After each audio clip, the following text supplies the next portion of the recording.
Hello வணக்கம், welcome to my channel carbon. இன்னைக்கு ரொம்ப அருமையான ஒரு மட்டன் பாயா ஈஸியான மெத்தடில் எப்படி பண்ணுறதுன்னு பார்க்கலாம் வாங்க.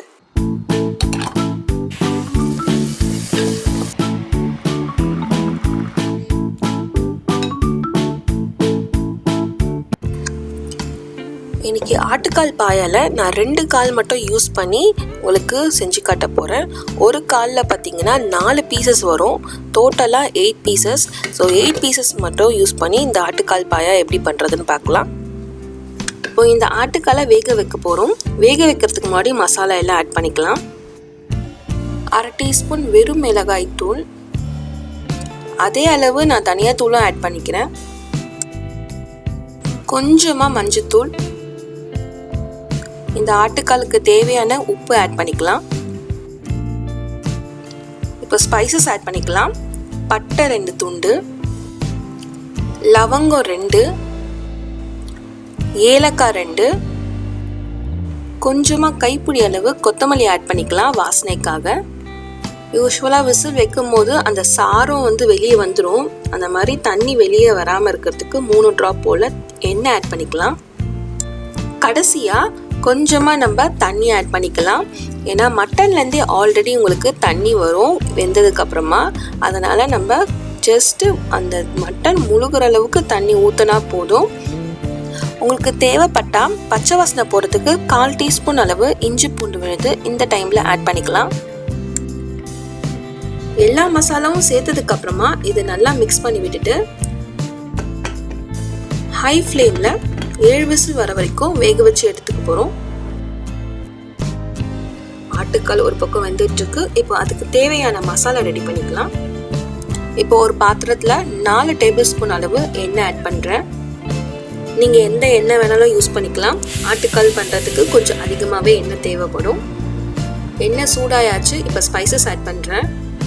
ஒரு சின்ன பீஸ் அளவுக்கு பட்டை, 2 லவங்கம், 3 கிராம்பு, 2 பிரிஞ்சி இலை. இந்த ஸ்பைசஸ் எல்லாமே இப்போ நம்ம எண்ணெயில் ஆட் பண்ணிக்கலாம். இப்போ இது ஒரு 5 செகண்ட் போல் எண்ணெயில் நல்லா குக் ஆகட்டும். அடுத்ததாக 2 மீடியம் சைஸ் வெங்காயத்தை இந்த அளவுக்கு சின்னதாக கட் பண்ணி வச்சுருக்கேன். நம்ம அதையும் ஆட் பண்ணிக்கலாம். இந்த ஆனியன்லாம் சேர்த்ததுக்கப்புறமா ஜஸ்ட்டு பச்சை வாசனை போகிற வரைக்கும் வதக்கினா போதும்.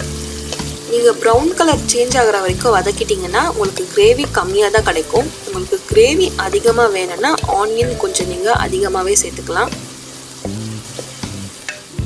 வெங்காயம் நல்லா வதங்கினதுக்கப்புறமா 2 பச்சை மிளகா, கொஞ்சமாக கைப்பிடி அளவு கொத்தமல்லி, 2யும் ஆட் பண்ணிவிட்டு ஜஸ்ட்டு மிக்ஸ் பண்ணி விட்டுக்கலாம். வெங்காயம் நல்லா வதங்கினதுக்கப்புறமா நம்ம ஸ்டவ்வை மீடியம் ஃப்ளேமுக்கு கம்மி பண்ணிக்கலாம். அப்போ தான் அடுத்தடுத்த ஐட்டம்ஸ் ஆட் பண்ணி வதக்கிறதுக்கு கரெக்டாக இருக்கும். 1 நிமிஷம் வதங்கினதுக்கப்புறமா 2 டீஸ்பூன் இஞ்சி பூண்டு விழுது ஆட் பண்ணுறேன். இப்போ நீங்கள் ஆட்டுக்கால்லே ஏற்கனவே 1 டீஸ்பூன் ஆட் பண்ணியிருந்தீங்கன்னா இப்போ 1 டீஸ்பூன் மட்டும் ஆட் பண்ணால் போதும். நான் அந்த டைமில் ஆட் பண்ணாதனால 2 டீஸ்பூன் நான் ஆட் பண்ணிக்கிறேன். இது ஜஸ்ட்டு மிக்ஸ் பண்ணி விட்டுக்கலாம். இஞ்சி பூண்டு வாசனை போகிற வரைக்கும் தான் வதக்கணும்னு அவசியம் கிடையாது. ஏன்னா இஞ்சி பூண்டு வாசனை இருந்தால் தான் இந்த குழம்புக்கு ரொம்ப டேஸ்ட்டாக இருக்கும். இந்த டிஷ்ஷுன்னு கிடையாது, நீங்கள் எந்த நான்வெஜ் டிஷ்ஷு செய்கிற மாதிரி இருந்தாலும் இஞ்சி பூண்டு ரொம்ப வதக்க வேண்டாம். அப்படி வதக்குனீங்கன்னா அதோட டேஸ்ட், அதோட ஃப்ளேவரே போயிடும். அடுத்ததாக நம்ம மசாலா ஐட்டம்ஸில் ஆட் பண்ணிக்கலாம். 1 டேபிள் ஸ்பூன் வெறும் மிளகாய் தூள் ஆட் பண்ணுறேன். 1/2 டேபிள் ஸ்பூன் மல்லித்தூள், 1/2 டேபிள் ஸ்பூன் மஞ்சள் தூள், கடைசியாக தேவையான அளவு உப்பு எல்லாம் ஆட் பண்ணதுக்கப்புறமா இந்த மசாலா வாசனைலாம் போகிற வரைக்கும் இந்த எண்ணெயிலே போட்டு நல்லா வதக்கி எடுத்துக்கலாம். மசாலா எல்லாம் அடி பிடிக்காமல் பார்த்துக்கணும். தேவைப்பட்டால் நம்ம லைட்டாக தண்ணி தெளிச்சுக்கலாம். இந்த அளவுக்கு மசாலா எல்லாம் நல்லா வதங்கினதுக்கப்புறமா 2 மீடியம் சைஸ் தக்காளியை இந்த மாதிரி நான் சின்னதாக நறுக்கி வச்சுருக்கேன், அதையும் ஆட் பண்ணிக்கலாம். தக்காளி ஆட் பண்ணதுக்கப்புறமா நல்லா மசிச்சு வர வரைக்கும் வதக்கி எடுத்துக்கலாம். எந்த நான்வெஜ் குழம்பு செய்கிற மாதிரி இருந்தாலும் இந்த மாதிரி மசாலா ஆட் பண்ணதுக்கப்புறமா நீங்கள் தக்காளி ஆட் பண்ணிக்கோங்க. அப்போ தான் அந்த தக்காளி ஈரத்தன்மை கொடுத்துக்கிட்டே இருக்கும். உங்களுக்கு சீக்கிரமாக மசாலாவும் கருக்காது, குழம்பு டேஸ்ட்டாகவும் இருக்கும். இந்த மாதிரி நல்லா வதக்கி எடுத்ததுக்கப்புறமா இந்த குழம்புக்கு தேவையான தண்ணியை நம்ம ஆட் பண்ண போகிறோம். நான் இன்னைக்கு 1.5 கப் அளவு தண்ணி ஆட் பண்ணிக்கிறேன். உங்களுக்கு தேவைப்பட்டால் நீங்கள் அதிகமாகவும் ஆட் பண்ணிக்கலாம். ஏன்னா பாயா வந்து தண்ணியாக இருந்தால் தான் நல்லாயிருக்கும். நம்ம ஆல்ரெடி ஆட்டுக்காலில் வர தண்ணி வந்து வேக வச்சுருக்கோம். ஸோ அந்த தண்ணியை ஆட் பண்ணும் போது உங்களுக்கு கரெக்டாக இருக்கும். மசாலா எல்லாம் கலந்ததுக்கப்புறமா ஒரு தட்டை போட்டு க்ளோஸ் பண்ணி ஒரு 10 மினிட்ஸ் போல் மீடியம் ஃப்ளேமில் இதை வேக வைக்க போகிறோம்.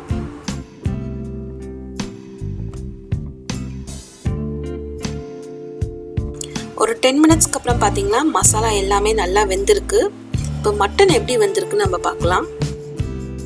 நம்ம இப்போ 7 விசில் மட்டனை வேக வச்சிருந்தோம். ப்ரெஷர் கம்ப்ளீட்டாக போனதுக்கப்புறமா இதை ஓப்பன் பண்ணி பார்க்கலாம். நம்ம வேக வைக்கிற டைமில் எண்ணெய் ஆட் பண்ணியிருந்தனால எந்த வித தண்ணியும் உங்களுக்கு வெளியே வந்து வடியில் கரெக்டாக வெந்திருக்கு. இப்போ இந்த மட்டனை ஆல்ரெடி வேக வச்சிருந்த மசாலாலாம் ஆட் பண்ணிக்கலாம். நம்ம ஆட் பண்ணதுக்கப்புறமா அந்த மசாலா எல்லாம் நல்லா கலந்து விட்டுட்டு இது ஒரு 10 நிமிஷம் போல் நம்ம குக் பண்ண போகிறோம்.